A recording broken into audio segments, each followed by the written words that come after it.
அன்பான தோழர்களே, நம்ம வந்து எல்லா நாளையும் நம்ம அனுசரிக்கிறோம். உதாரணத்துக்கு பார்த்தா நம்முடைய வெட்டிங் ஆனிவர்சரி, மற்றவங்க சாவு நினைவு தினம், வேலண்டைன் டேஸ்ன்றோம், பர்த்டே, வீடு டெடிகேஷன், என்னென்னமோ நம்ம செலிப்ரேட் பண்ணுறோம். ஃபாதர்ஸ் டே, மதர்ஸ் டே, நிறைய எக்கச்சக்கமாக இருக்குது. ஆனால் நம்ம மறிக்க போகிறோம், அதுக்கு நம்ம ரெடியாக இருக்கணும், அதுக்கு நம்ம ரெடியே ஆகிறது இல்லை.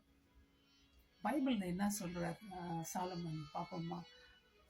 பரிமள தைலத்தை பார்க்கிலும் நற்கீர்த்தி, இவனுடைய ஜனன நாளை பார்க்கிலும் மரண நாள் நல்லது.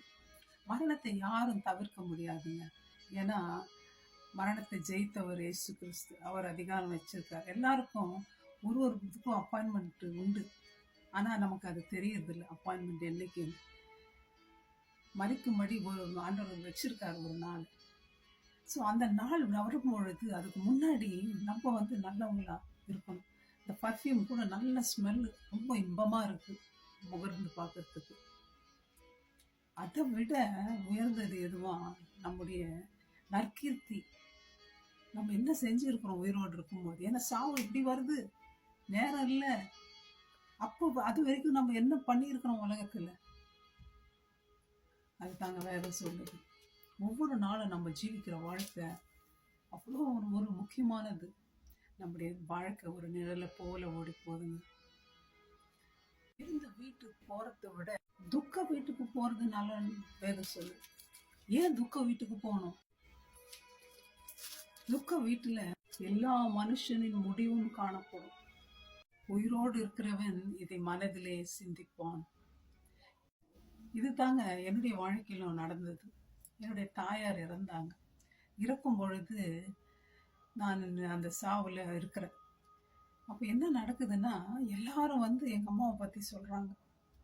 உங்கள் அம்மா இது பண்ணாங்க, உங்கள் அம்மா எனக்கு இந்த இடத்துல உதவி செய்தாங்க, நான் ஆண்டவருக்குள்ளே வருவதற்கு அவங்க உதவியாக இருந்தாங்க, நான் இப்போ சந்தோஷமாக இருக்கிறேன், என் குடும்பம் நல்லா இருக்குது. ஒவ்வொருத்தரும் சொல்கிறத கேட்டு கேட்டு ஆண்டவர் என்னோட பேச ஆரம்பித்தார். உலகத்தில் உலகமாக எப்பொழுதும் உலகத்துக்காகவே வாழ்ந்து கொண்டிருந்த என்ன, எங்களுடைய தாயாருடைய மரணம் ஆண்டவரை நோக்கி பார்க்கும்படி செய்தார். என்னுடைய வாழ்க்கை அப்படியே மாறினது. சினிமா, எங்கே போனாலும் பாட்டு, மூழ்கி போயிட்டு இருந்தேன். மிட் நைட்லலாம் உட்காந்து பார்த்துட்டு இருப்போம், மிட் நைட் மசாலா அப்படின்ட்டு. அந்த நொடியிலிருந்து ஆண்டவர்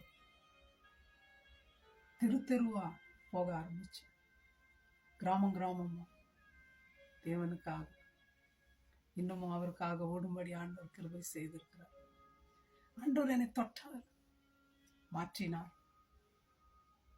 ஞானிகளுடைய இருதயம் துக்க வீட்டிலே இருக்கும், மூடனுடைய இருதயம் கழுப்பிலே இருக்கும் பார்க்கும்.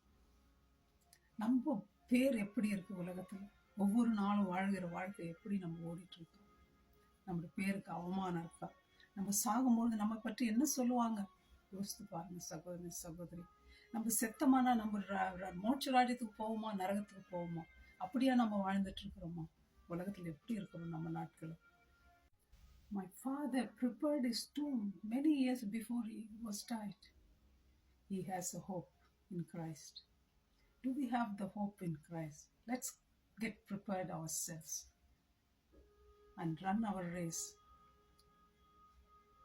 and get a good name and good deeds, because that only will come with us. Not your money, not your wealth, the good deed what we have done when we are alive. Let's do it every day. Go to heaven. May God bless you and help us to do that. Thank you. Bye-bye.